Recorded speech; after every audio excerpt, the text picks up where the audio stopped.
Hai, perkenalkan nama saya Christopher Diana Juliawati, NPM 19170511026. Di video ini saya akan menjelaskan penerapan perintah dasar manajemen berkas di sistem operasi Kali Linux. Baiklah, langkah pertama, buka terminal.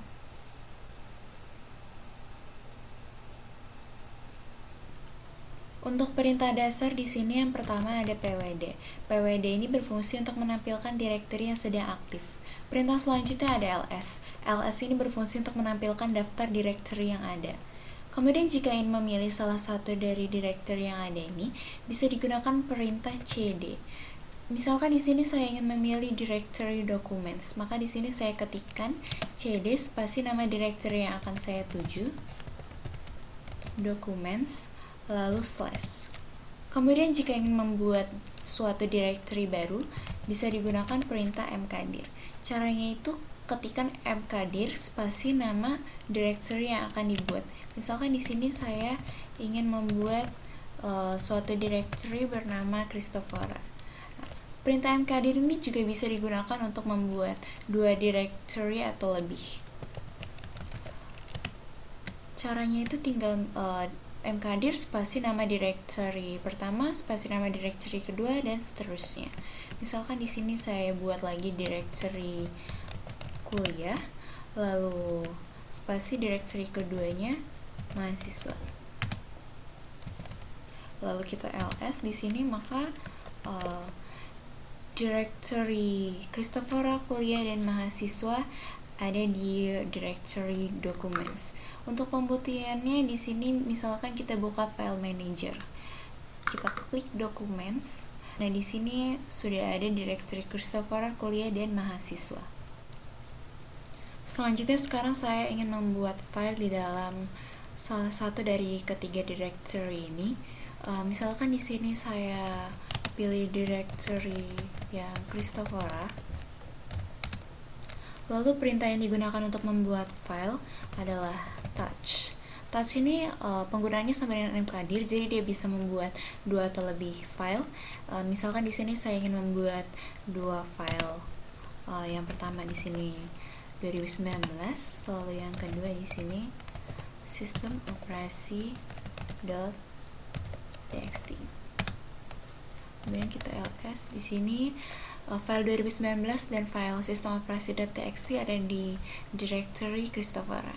Oke, kita buktikan di sini Christophora. Di sini ada file 2019 dan sistem operasi.txt. Perintah selanjutnya ada cp, yaitu perintah untuk menyalin atau menduplikasi. Misalkan di sini saya ingin menyalin file 2019 yang ada di directory Christophora ke dalam directory mahasiswa. Maka perintahnya akan menjadi cp spasi nama file 2019 ke lokasi directory-nya di sini home kali documents slash mahasiswa slash. Untuk mengetahui apakah file 2019 tersebut berhasil tersalin atau tidak, sekarang saya akan berpindah ke directory sebelumnya, yaitu directory documents terlebih dahulu, dengan menggunakan perintah cd spasi titik-titik. Lalu sekarang saya pilih directory mahasiswa.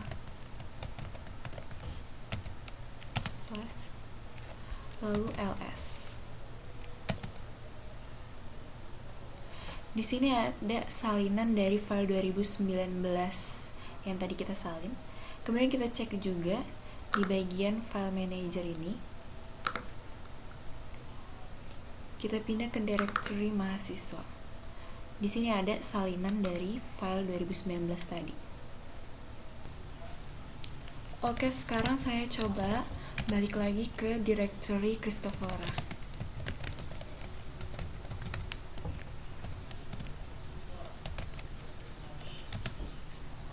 Di directory Christophora ini masih ada dua file, 2019 dan sistem operasi.txt. Jadi tadi kan kita nyalin bukan mindahin. Jadi di sini file 2019-nya masih ada.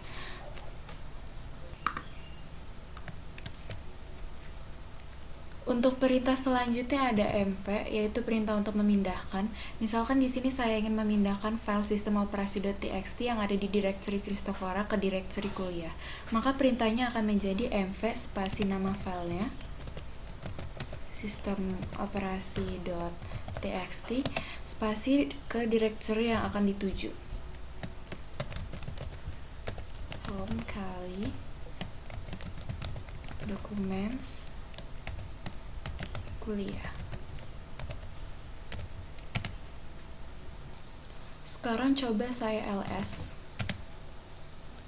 Nah, di directory Christophora sekarang tinggal ada satu file, yaitu file 2019. Oke, sekarang saya coba beralih ke directory kuliah.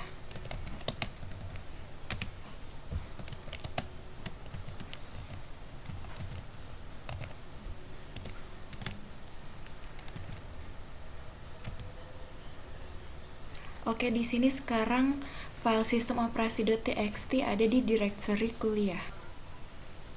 Kemudian untuk perintah mv, di sini dia itu dapat digunakan juga untuk mengganti nama. Contohnya misalnya di sini saya ingin mengganti nama directory mahasiswa. Maka di sini perintahnya akan menjadi mv spasi nama directory yang lama mahasiswa spasi nama directory baru. Misalnya di sini saya mau ganti mahasiswa menjadi directory Unila. Lalu di ls.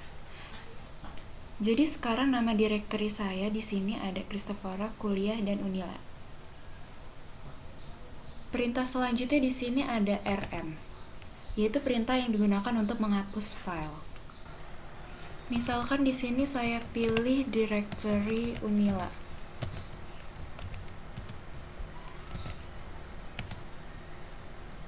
Dan saya ingin menghapus file 2019 yang ada.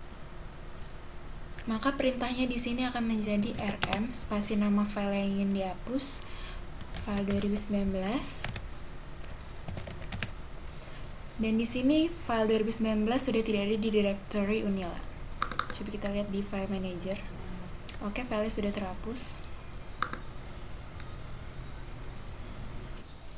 Untuk perintah selanjutnya di sini ada rmdir. Rmdir ini berfungsi untuk menghapus directory. Misalkan di sini saya ingin menghapus directory Unila. Maka perintahnya menjadi rmdir spasi nama directory yang ingin dihapus, Unila. Kalau misalnya di ls, di sini directory-nya sekarang yang ada hanya tinggal Christophora dan kuliah. Perintah berikutnya yaitu cd spasi simbol tahingga atau cd. Berbeda dengan perintah cd sebelumnya yaitu cd spasi nama directory lalu slash atau lambang root untuk memilih directory. Di sini hanya cd saja. Ini berfungsi untuk memindahkan directory sekarang ke directory home. Oke, untuk perintah-perintah selanjutnya adalah perintah-perintah yang berkaitan dengan ls atau parameternya. ls sendiri itu kan adalah perintah yang berfungsi untuk menampilkan daftar directory dan file yang ada pada directory yang sedang bekerja. Nah, ls ini punya beberapa parameter, diantaranya yang pertama itu adalah ls spasi strip a atau all yang berfungsi untuk menampilkan semua directory dan file termasuk file yang tersembunyi. Yang kedua di sini ada ls spasi strip l atau long yang berfungsi untuk menampilkan directory dan file dalam bentuk panjang. Yang ketiga di sini ada ls spasi strip s atau size yang berfungsi untuk menampilkan ukuran. Kemudian yang keempat di sini ada ls spasi strip la. Parameter ini adalah kombinasi dari parameter long dan parameter all. Kemudian yang kelima di sini ada ls spasi strip ls. Perintah ini adalah kombinasi dari parameter long dan size. Dan sekarang perintah yang terakhir ada clear. Clear ini berfungsi untuk menghapus tampilan pada terminal. Baiklah, mungkin itu saja yang dapat saya jelaskan mengenai penerapan perintah dasar manajemen berkas di sistem operasi Kali Linux. Kurang lebihnya saya mohon maaf, saya ucapkan terima kasih.